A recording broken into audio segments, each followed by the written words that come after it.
Howdy friends and welcome back. Well, this is our third step in the series for first-time homebuyers. You've come back. I'm proud of you. That means you're serious about becoming a first-time homebuyer. I don't want to hold us up. Let's get right into it.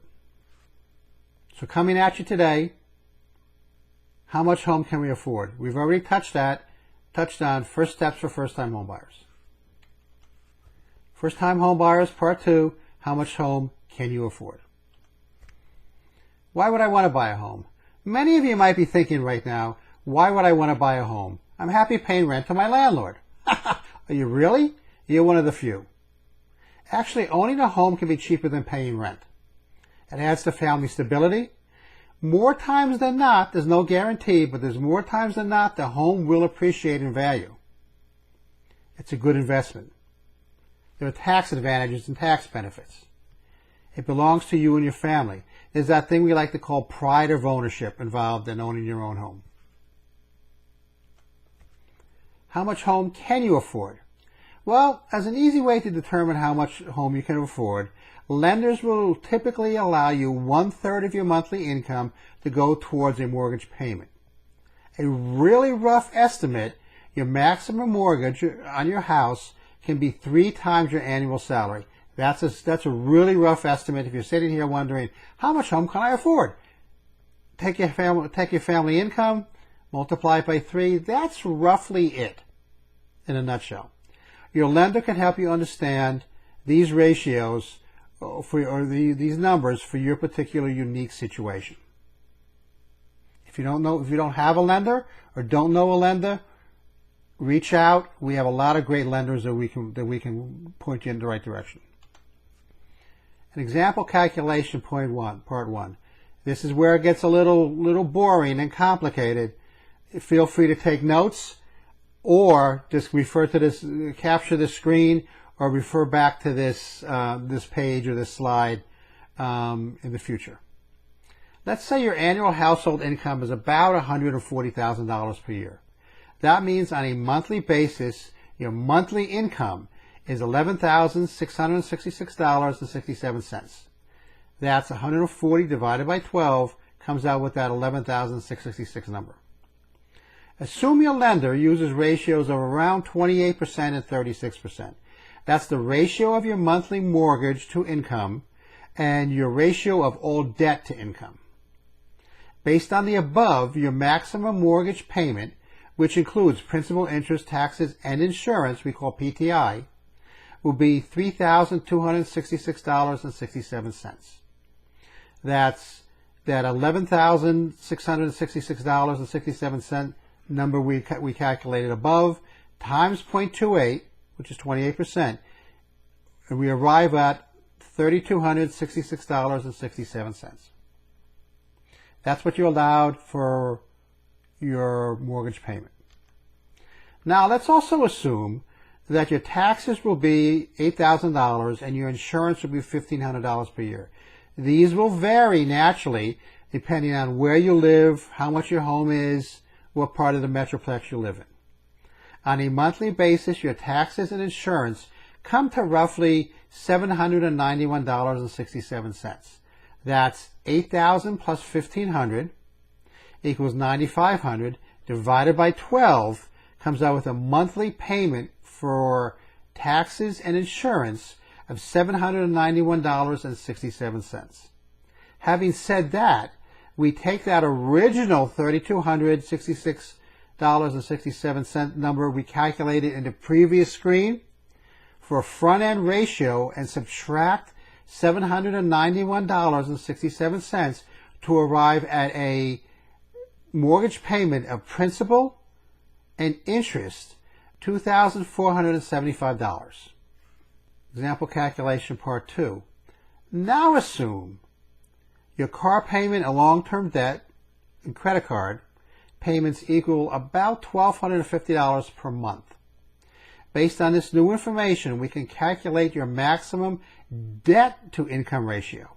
We do that by taking that $11,666.67, which is the number of your month, remember your yearly annual income divided by 12, and multiply by that by 36. that comes out to $4,200, which is a larger number than before.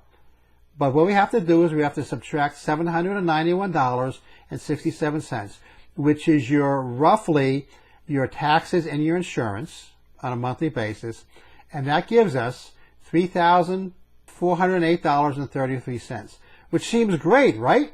But wait, hold the phone. We've got to subtract from that number your long-term debt. So we take that $3,408.33 and subtract $1,250 from it, and now that comes to a grand total of $2,158.33. So you can see by carrying that $1,250 in debt every month reduces your potential monthly mortgage payment by $316.67. What does that actually mean? Well, I'm glad you asked. We're going to get to that in the next slide. Another way to look at the effect of the long-term debt, let's base that on an interest rate of 5%. You can afford the following home values. Based on the home mortgage to income ratio, that's just the mortgage, you can afford a house worth $460,000. Remember, I said roughly 3 times your family household income. Well, we assumed that it was $140,000. $460,000 is roughly 3 times that $140,000 annual household income we discussed earlier. That's just an estimate. Based on the debt-to-income ratio, the maximum home you can afford is $400,000. Again, these are estimates. We can see here that the long-term debt of $1,250 per month robs you of roughly $60,000 of home purchasing power.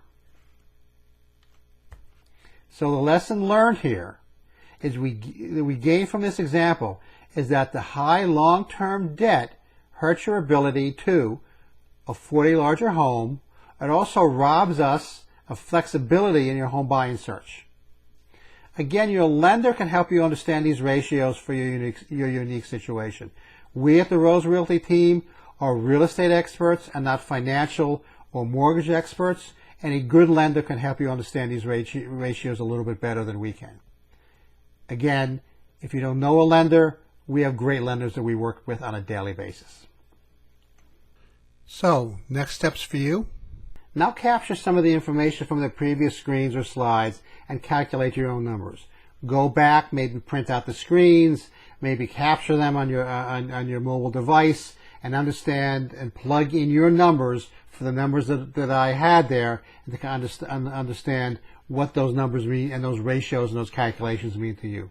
Again, your lender can help you understand these ratios for your unique situation. We are real estate experts, not mortgage or lending experts, and we can put you in contact with the right people if need be. So far we've covered first steps for first-time home buyers and how much you can afford. Next week on our vlog, Finding a Home. Finding a home can be one of the funnest parts of this whole process, believe me. We've spent a lot of time with many first-time home buyers, and it's the really exciting part of the whole process. You're not going to want to miss it. And you're going to want to take advantage of it. If you're interested in advance notice of our next vlog in this series, text or email us to get put on we'd be happy to put you on our advance notice list. You can text or call us at 817-368-6522 or email us at theroseteam@kw.com, or just watch for our next installment. This has been brought to you by the Rose Realty team. Call or text us again at 817-368-6522 or email us at theroseteam@kw.com, and those are our websites. I'm Steve DePoe. Thank you for joining us today. Look for our next installment. I'm going to bounce.